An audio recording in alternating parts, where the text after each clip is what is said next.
سلام دوستان، خیلی خوش اومدیم به این ویدیو. امروز تست و بررسی تویوتا کورولا 2024 رو داریم. ماشینی که پرفروش ترین ماشین دنیاست و این ماشین نسل 12 این خودروه که به نظرم از لحاظ ظاهری نسبت به نسل‌های قبلیش خیلی بهتر شده و طراحی بهتر و جسورانه تری داره. یه حالت کرومکاری که عقب این ماشین کار شده و چراغ‌های دو تیکه‌ای که نمای خوبی به ماشین داده و سپر یه خورده ماشین رو یوهر کرده و یه خورده بزرگ نشون میده. هوا هم که بارونی، اگه شانس بیاریم ویدیو خوبی بگیریم. نمای بغل این ماشین رینگ های 16 اینچی داریم با فاق لاستیک 55 و پهنای 205 و رینگ ها طراحی خوبی داره به نسبت معمولیه و در نمای بغل هیچ خط و خطوط خاصی نمیبینیم. دو تا خط که بالای ماشین کار شده و قسمت پایین و کرومکاری در نمای بغل دیده نمیشه. از لحاظ آپشنی تریم لو آپشنش وارد ایران شده و حتی آینه‌اش هم برقی نیست، به صورت دستیه.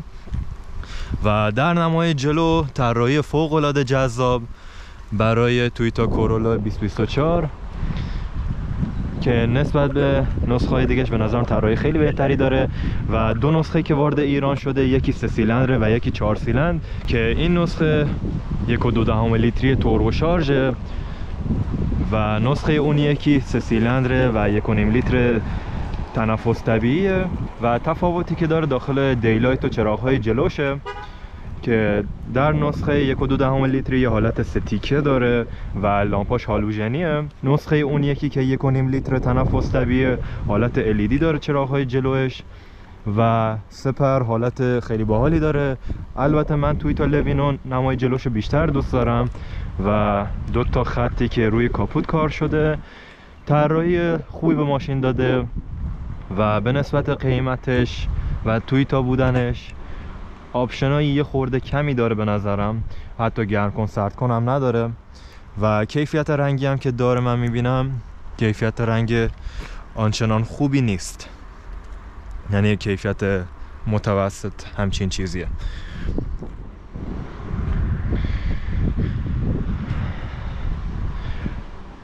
از لحاظ ابعاد صندوق به خاطر پر بودنش باز نمی کنم. از لحاظ ابعاد صندوق بزرگی داره و کلا پاسخگو و جوابگوه و نسخه‌ای که پشتش نوشته D40 نسخه 1.2 لیتری توربو شارژشه و این چینی هم که نوشته شاید واسهتون سوال باشه، چون که چرا چینی نوشته؟ به خاطر اینه که جدیدن کلا ماشینای تویوتا داخل چین مونتاژ میشه و خیلی‌ها به خاطر اینکه میگن که تویوتا از ژاپنی چینی شده دیگه نمیخریم و کیفیتش اومده پایین، در صورتی که حداقل یه نظارت تویوتایی هست و قطعا زمین تا آسمون با ماشینای چینی فرق داره، چه از لحاظ مونتاژی چه از لحاظ کیفیتی. و بریم سراغ داخل این خودرو.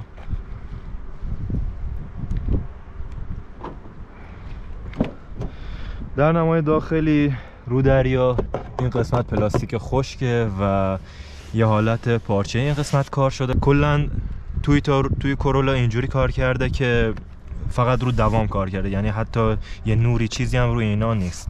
این قسمت پایین هم کلا پلاستیک خشکه.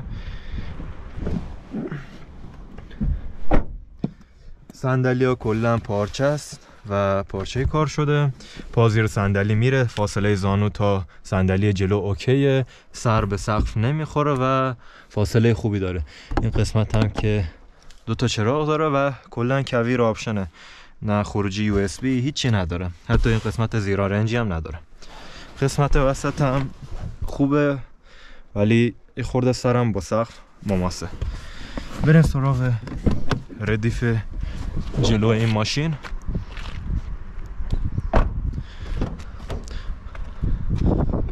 قسمت جلوی ماشین هم کلا این قسمت پلاستیک خشکه و این قسمت یه خورده پارچه کار شده و پایین هم پلاستیک خشکه. دستگیره ها کلا دوامیه و کیفیت و متریال خاصی نداره. بارون هم داره میزنه، امیدوارم ویدیو خوب در اومده باشه و لنزمون کثیف نشه. حتی کلیدای شیشه بالا برم یه نوری روش نیست و هیچ نوری نداره، این بده، ای کاش میبودین. و قسمت داخلش ماشین به تمام معنا کویره، نه سرد کن داره نه گرم کن داره، فقط رادار بین خطوط داره و یه چند تا دکمه که اینجا معمولیه همه ماشینا دارن، معمولا چینیا و دیلایت، اوتولایت و ترمز پارک برقی، اوتو هولد داره و کنسول وسطش که کول باکس هم نداره، 2 تا کاپ هولدر که چفت و بندی هم نداره و یه پلاستیک پیانویی که اینجا کار شده و این قسمت متریال نرم خدا رو شکر و این قسمت هم همینطور. و یه خوبی دیگه که نسبت به ماشینای دیگه که داره من دوستش دارم اینه که خیلی لمسی کار نکردم و دکمه هنوز داره و این به نظرم خیلی خوبه. و چیزهای دیگه داخل ماشین بهتون بگم، ای کاش ناب صدا داشتیم ولی فقط باید از اینجا کم و زیاد کنیم این قسمت و این نابه برای کولره و اونم برای تنظیم دما کم و سرد و سانروف داره، پارچه سقفی هم یه پارچه معمولی 90 و چیز خاص دیگه ای نداره. 2 تا حالت رانندگی اسپورت و اکو داره. بریم سراغ مشخصات فنیش که یه خوردهش هم بهتون گفتم.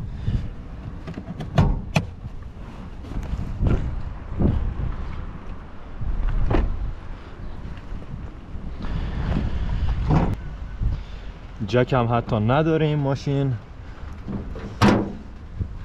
و مشخصات فنی این ماشین یه موتور 1.2 لیتری توربو شارژ داره که نسبت به موتور 1.5 لیترش بیشتر راه میره و اگه میخواین اهل گاز دادن هستین که هیچ کدوم این ماشینا به دردتون نمیخوره ولی حداقل بین این دوتا این یکی بهتره، نسخه 1.2 لیتری توربو شارژش و 116 اسب بخار، 186 نیوتن متر گشت آور که 4 سیلندره و قدرت رو به چرخهای جلو انتقال میده و دیفرانسیل جلو با گیر بوکس CVT 10 حالته مصنوعی که گیر بوکس خوبی هم داره. و همین دیگه، بریم سراغ رانندگی با تویوتا کورولا 2024. از لحاظ نرمی رانندگی این ماشین نسبت به خیلی از ماشین‌های دیگه و حتی رقیبای خودش نرم‌تره. درست حالا تویوتاس و آپشن‌های کمی داره به نسبت قیمتش و به نسبت چینی‌های دیگه بازار، ولی نرمی رانندگی خیلی خوبی داره. از تمام ماشینایی که بررسی کردیم تا الان، چه چینی چه ماشینای ایرانی، نرمی رانندگی بهتری داشته و رقیباش رو تا حالا بررسی نکردم، گک امپو و هیوندای النترا اینا، و اونا رو اگه بررسی کردم داخل ویدیوهای اونا دیگه نظر میدم راجع به نرمی رانندگیش. ولی داخل چاله چولا که امتحان کردم و باشون رانندگی کردم، نرمی خوبی داره، هندلینگ خوبی داره سر پیچا، ترمزش به نسبت ترمز خوبی داره و شما راضی میکنه. ولی یه بدی که داره همون دقیقاً آپشنای کمشه، کولرش یه خورده ضعیفه و خیلی خوب سرد نمیکنه آنچنان. سیستم صوتیش هم تست نمی کنیم. سیستم صوتیش یه چیز دقیقا معمولیه، فقط یه خورده از پژو پارتس و 405 و اینا بالاتره و برند خاصی هم نیست. و کلا این ماشین یه ماشین اقتصادیه و داخل نسل جدیدش که این نسل 12مشه، از لحاظ کیفیت که همونه دوامیه که کلا تویوتا داشته بر کورولا و اقتصادی بودنش بوده همون هست، ولی از لحاظ کیفیت رانندگی و لذت رانندگیش به نظرم بهتر شده و بیشتر جوان پسندتر شده. اگه به دنبال گاز دادن و سرعت رفتن هستید، به نظرم گک امپو گزینه بهتریه و این ماشین یه ماشین خانوادگی. اگه به دنبال اصالتید که میخواید تویوتا سوار شید و آپشن و اینا آنچنان واسهتون مهم نیست و اینکه یه ماشینی باشه با دوام باشه و از لحاظ تعمیرگاه رفتن قطعات اینا مشکلی نداشته باشین، میتونین تویوتا سوار شین و گزینه بهتری میتونه واسهتون باشه.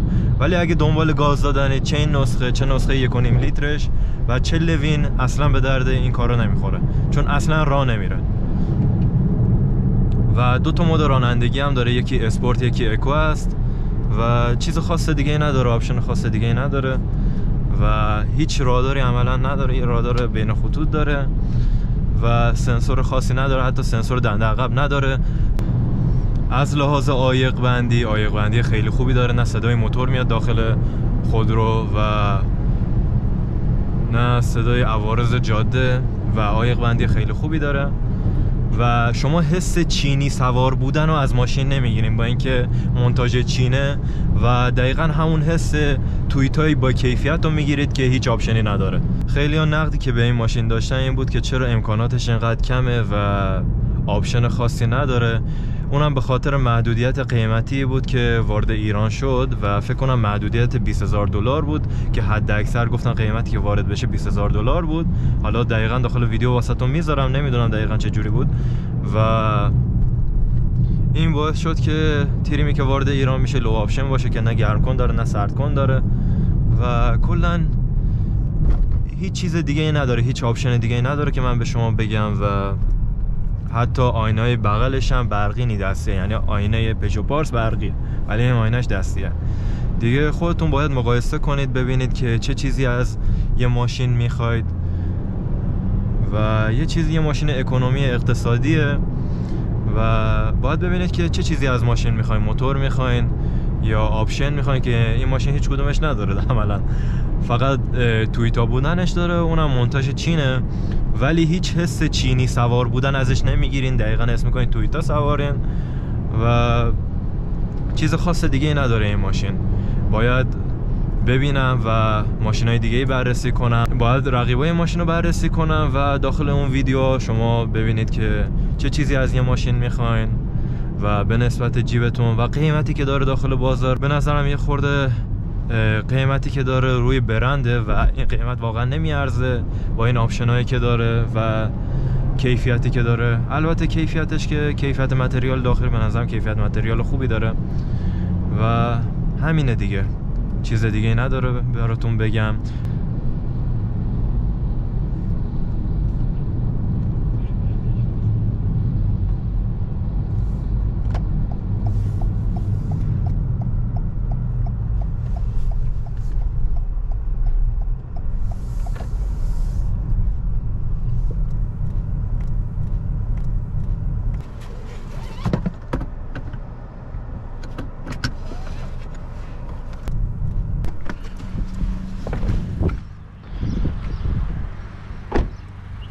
خب دوستان این بود از ویدیو امروز، تست و بررسی تویوتا کورولا 2024 نسخه 1.2 لیتری توربو شارژش. و لایک، کامنت، سابسکرایب یادتون نره. نقدی، پیشنهادی داشتید داخل کامنت ها حتما بهم بگید و سعی میکنم فعالیتمو یه خورده بیشتر کنم. ماشین خاصی مد نظرتونه بهم بگید تا بررسیش کنم و تا یه ویدیو دیگه و یه تست و بررسی های دیگه. فعلا بدرود.